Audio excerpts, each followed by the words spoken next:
अगर आप O level computer course करना चाहते हैं तो आज की सेशन में जानेंगे कि आपको ओ लेवल में किस प्रकार से एडमिशन लेना है, किस प्रकार से एग्ज़ाम देना है, किस प्रकार से घर बैठे तैयारी करनी है और आपको ओ लेवल का सर्टिफिकेट मिल जाएगा। तो आप इस सेशन को ध्यान से देखिएगा क्योंकि इसमें हम एडमिशन से लेकर सर्टिफिकेट मिलने तक की ए टू जेड इन्फॉर्मेशन, सारे फेजेस आपके साथ में डिस्कस करने वाले हैं। चलिए शुरू करते हैं। सबसे पहली स्टेप में आपको करना होता है रजिस्ट्रेशन। रजिस्ट्रेशन करने की जो प्रेजेंट टाइम में लास्ट डेट है वो 31 मार्च 2026 है। तो अगर आप लोगों को जुलाई 26 सेशन में बैठना है तो आपको अभी से यानी कि 31 मार्च तक ओ लेवल में एडमिशन ले लेना है। एडमिशन कैसे लेना है, इसके लिए अप्लाई ऑनलाइन यहाँ पे क्लिक कीजिएगा। क्लिक करने के बाद आपके सामने सारे कोर्सेज की लिस्ट दिखाई देगी। अगर आपको ओ लेवल करना है तो ओ लेवल पे क्लिक कीजिए। क्लिक करते ही आपके सामने कुछ इंस्ट्रक्शन का एक पीडीएफ देखने को मिल जाएगा। जैसे कि अगर आप ओ लेवल कोर्स करना चाहते हैं तो इसके करने के दो तरीके होते हैं। ये या तो आप घर बैठे कर लीजिए खुद से, दूसरा होता है कि आप किसी कंप्यूटर सेंटर से ज्वाइन कर सकते हैं ओ लेवल कोर्स। दोनों ही केस में चाहे आप खुद से करें या फिर किसी इंस्टीट्यूट के थ्रू करें, दोनों ही केस में जो एग्ज़ाम है ये नीट के द्वारा लिया जाता है, सर्टिफिकेट भी नीट के द्वारा ही दिया जाता है। ठीक है, फर्क ये रहता है कि अगर आप खुद से करोगे ओ लेवल तो रजिस्ट्रेशन करना, एग्ज़ाम फॉर्म फिल करना, तैयारी करना, ये आपको खुद से मैनेज करना पड़ेगा।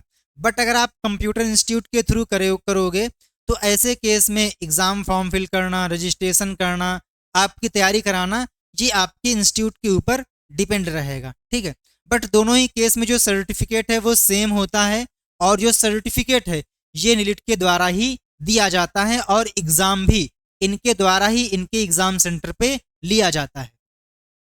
ठीक है, तो ये तो था। अब बात करते हैं एलिजिबिलिटी क्राइटेरिया के बारे में। या तो आप 10th पास आउट हों और साथ में आपने आईटीआई किया हो, या तो आप 10th पास आउट हैं आपने पॉलिटेक्निक किया हो, या तो आप इंटर पास आउट हों, या तो आप ग्रेजुएट हों, या फिर पोस्ट ग्रेजुएट हों, तो आप ओ लेवल कोर्स को कर सकते हैं। कहने का मतलब ये है कि कम से कम इंटर पास होना इम्पॉर्टेंट है। देन इसके बाद में इसे आपको चेक करना है, आई एग्री एंड प्रोसीड पे क्लिक कर देना है। क्लिक करने के बाद आपके सामने रजिस्ट्रेशन फॉर्म ओपन हो जाएगा। सबसे पहले दिया गया है 1.0 में, क्या आपके पास किसी भी नीट सेंटर या फिर एक्रेडिटेशन सेंटर का रेफरेंस नंबर है? अगर है तो यस करना है, नहीं तो आपको नो पर ही क्लिक रहने देना है। अगला बोल रहा है कि जो आप रजिस्ट्रेशन कर रहे हो ये ओ लेवल कोर्स के लिए है। जी बिल्कुल। देन आप इसे किस प्रकार से करना चाहते हो, खुद से या फिर किसी इंस्टीट्यूट के थ्रू? तो आपके केस में जो भी है तो आप यहाँ पर ले सकते हो। बट आप ये मान लीजिए मोस्टली जो लोग हैं वो डायरेक्ट करते हैं। क्यों करते हैं? क्योंकि ये आपका कम फीस में हो जाता है, आप घर बैठे कर लेते हो एंड आपका जो पूरा कंट्रोल है वो आपके हाथ में होता है। प्रेजेंट टाइम में जो भी रजिस्ट्रेशन हो रहे हैं ये जुलाई 26 सेशन के लिए हैं। तो यहाँ पर आपको जुलाई 26 देखने को मिलेगा, यानी कि जो आपका थ्योरी एग्ज़ाम है ये जुलाई में होगा और जो प्रैक्टिकल एग्ज़ाम है ये अगस्त 2026 में होगा।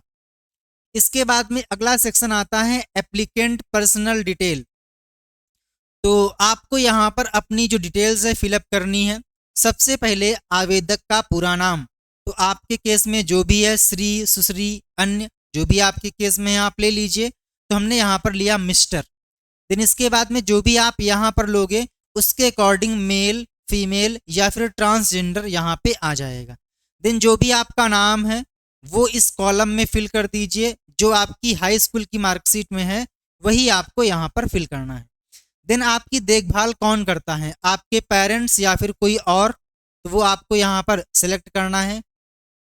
आपके पिताजी का नाम, आपके माताजी का नाम एंड इसके बाद में जो भी आपकी डेट ऑफ बर्थ है वो आपको यहाँ पर क्लिक करके सेलेक्ट करनी है। ध्यान दीजिएगा, अगर आपने एक बार रजिस्ट्रेशन कर दिया तो उसके बाद में आप डेट ऑफ बर्थ में चेंज नहीं कर सकते हो, क्यों ना आपने सारे एग्ज़ाम पास कर लिए हों, आपका सर्टिफिकेट आ गया हो, या फिर आपने एक भी एग्ज़ाम पास ना किया हो, बट डीओबी में चेंज नहीं होता है। तो आप डीओबी को फिल करते समय अपने माइंड को ओपन रखिएगा। तो जो भी आपकी डेट ऑफ बर्थ है वो आप यहाँ से सेलेक्ट कर लीजिए। सेलेक्ट करने के बाद अगला ऑप्शन दिया गया है मैरिटल स्टेटस। क्या आपकी शादी हो गई है, या फिर आप सिंगल हो, मैरिड हो, आप तलाकशुदा हो, आप विधवा हो? तो जो भी आपके केस में है आप यहाँ पर ले सकते हैं। आप किस कैटेगरी में आते हो, जनरल, ओबीसी, एससी, एसटी, आपके केस में जो भी है आप यहाँ पर ले लीजिएगा। क्या आप विकलांग हो यानी कि हैंडीकैप्ड हो? अगर हो तो आप यस करिएगा। क्या आप एक्स सर्विस मैन हो? क्या आपने इसके पहले कोई गवर्नमेंट जॉब की है? अगर हाँ तो यस करना है, वही नहीं तो आपको नो पे क्लिक करना है। क्या आप ईडब्ल्यूएस की कैटेगरी में आते हो? क्या आप आर्थिक रूप से कमजोर हो? क्या आपके पास ईडब्ल्यूएस का सर्टिफिकेट है? अगर है तो यस करना है, नहीं तो आपको नो ही रहने देना है। आप किस धर्म से बिलोंग करते हो, हिंदू, ईसाई, इस्लाम, जो भी आपके केस में है आप यहाँ पर ले लीजिए। अगला सेक्शन आता है कॉन्टैक्ट डिटेल का। इसमें आपको अपना मोबाइल नंबर फिलअप करना है and active email ID fill up करनी है। क्यों? क्योंकि जो ईमेल आईडी आप यहाँ पर फिल करोगे उसी ईमेल आईडी पर आपका रजिस्ट्रेशन नंबर आएगा। जब भी रिजल्ट आना होगा तो आपकी ईमेल आईडी पर ही आएगा। कोई ओटीपी आनी होगी तो वो आपके मोबाइल नंबर पे आएगी। तो आपको हमेशा वही मोबाइल नंबर और ईमेल आईडी एंटर करना है जिस पे आप एक्टिव हो। ठीक है, इतना फिल करने के बाद चौथा कॉलम है परमानेंट एड्रेस। तो जो भी आप लोगों का स्थायी पता है वो आप यहाँ पर लिख दीजिए। आपके सिटी का नाम, आपके राज्य का नाम, आपके जिला का नाम एंड इसके बाद में पिन कोड। अगला सेक्शन है करस्पॉन्डेंस एड्रेस यानी कि पत्राचार का एड्रेस।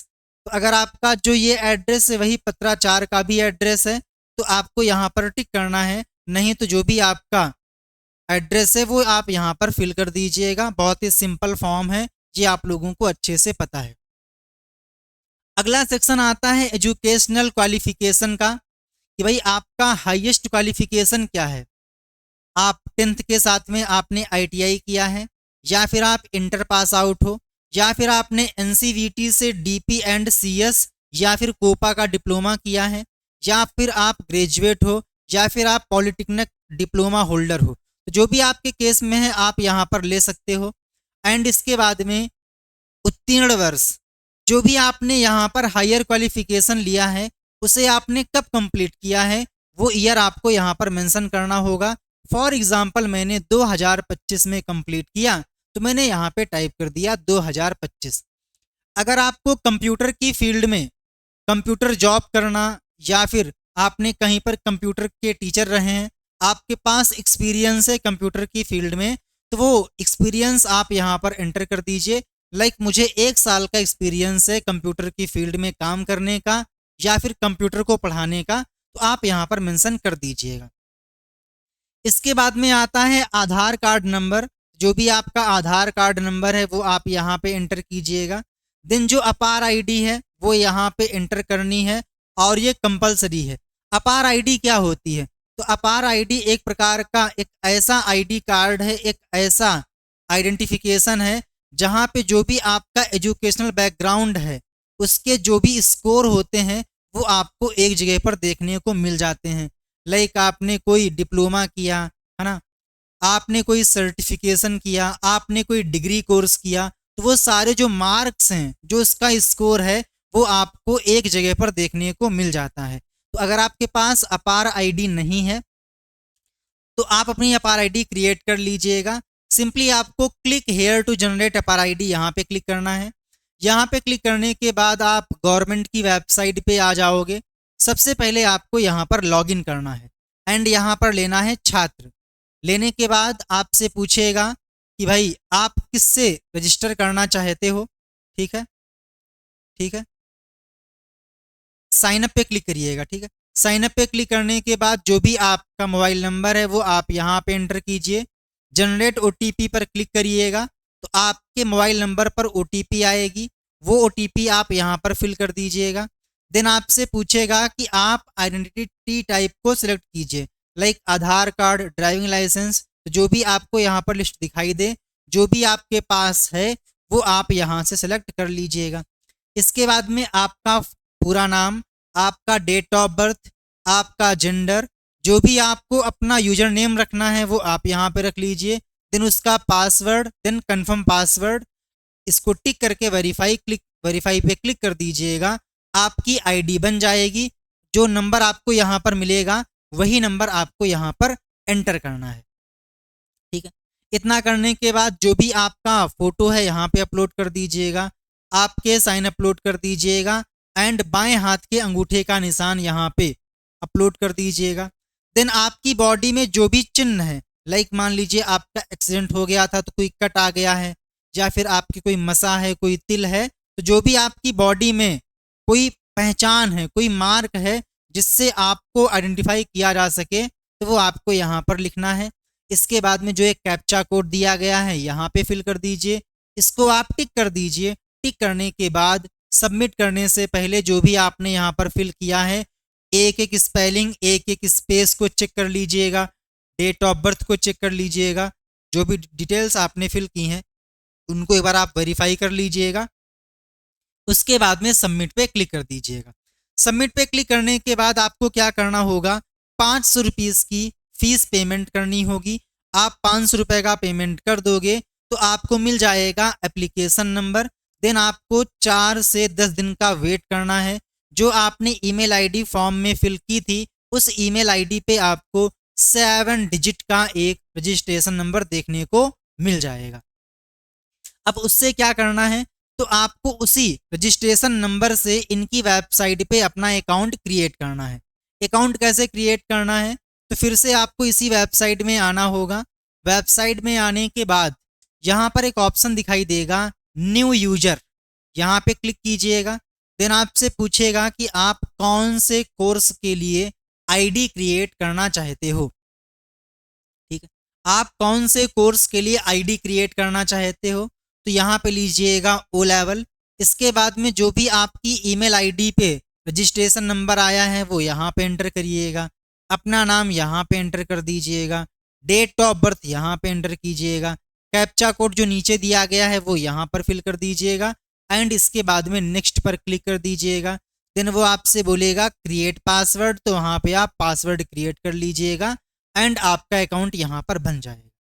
अब जब चूंकि पहली स्टेप में आपको क्या करना होता है, रजिस्ट्रेशन करना होता है, जो कि आपने कर दिया। फिर इसके बाद में आपको तैयारी करना शुरू कर देना है। तैयारी करने के लिए आप एक काम कीजिएगा, आइएगा examzilla.in पे। यहाँ पे आने के बाद स्टोर पे क्लिक करिएगा। स्टोर पे क्लिक करने के बाद यहाँ पर आपको दिखाई देगा all paper M1 M2 M3 M4। तो आप इस बैच को ज्वाइन कर लीजिए जिसमें आपका ओ लेवल की कंप्लीट तैयारी करा दी जाएगी एंड आपका एग्ज़ाम अच्छे ग्रेड से एक बार में ही क्रैक हो जाएगा। आपको ना तो कोई बुक लेकर आनी है, ना कोई प्रैक्टिस सेट लेकर आना है और ना ही आपको दर दर भटकना है। एक जगह आप यहाँ पर ज्वाइन कर लीजिए, सारा कुछ आपको सिस्टमेटिक वे में मिल जाएगा, चाहे वो आपकी थ्योरी की क्लासेस हों, चैप्टर वाइज नोट्स PDF हों, practical, MCQ, viva, mock test, previous year, सारा कुछ आपको यहाँ पर सिस्टमेटिक वे में मिल जाएगा। पिछले 7 साल से मैं आप लोगों को ओ लेवल की तैयारी करा रहा हूँ और पिछले 3 साल से मैं आपको ए लेवल की तैयारी करा रहा हूँ, ठीक है।